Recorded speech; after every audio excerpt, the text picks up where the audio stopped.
एकदम ताजी मिळाली ना. काय काय घेतलंय? कोथिंबीरच्या झाड काड्या, कढीपत्ता, अद्रक, लसूण आणि ओलं खोबरं. टोमॅटो पण टाकणार आहे ना त्यात? टोमॅटो आणि कांदा. वा. अच्छा हां, चिंच आणि थोडं कोकम कापून पण आणली असेल ना? तयारच करून अजून वा. आम्हाला उडीवाची मच्छी आवडत नाही. हा ना, ही ताजी मच्छी. धागा काढायचे आहेत का इथले? झाले काढून झाले सगळ्यांचे? हो येतात. अरे वा. तेच करत होती मी आधी. मॅरिनेट करायला ठेवले ते पॉपलेट. मस्त त्याच्यामध्ये धणे, जिरे पावडर, आमचूर पावडर, हळद, मीठ, तिखट सगळं टाकलंय.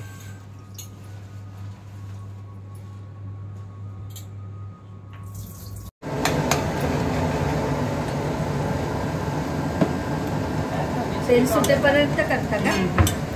हो ना.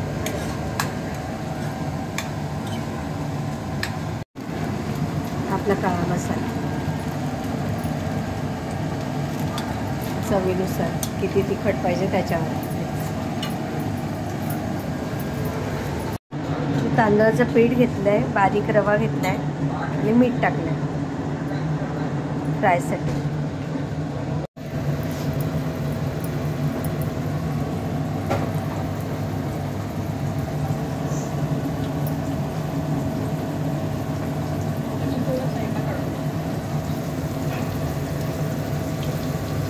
लसूण जळाला ना की त्याचा स्मोक येतो फिशला.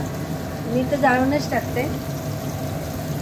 तर ते शाळेतले आगरी लोक होते ना, हां, ते सांगायचे ना.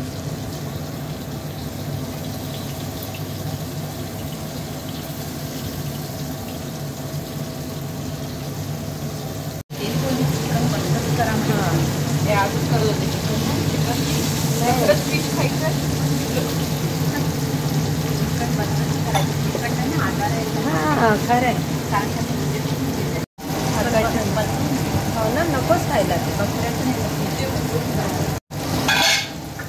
कोळंबी पण टाकली आहे. अच्छा,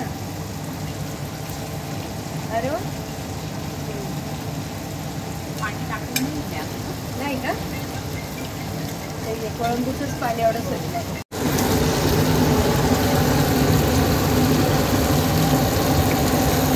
खोबरं पण अर्धी वाटी घेतलं.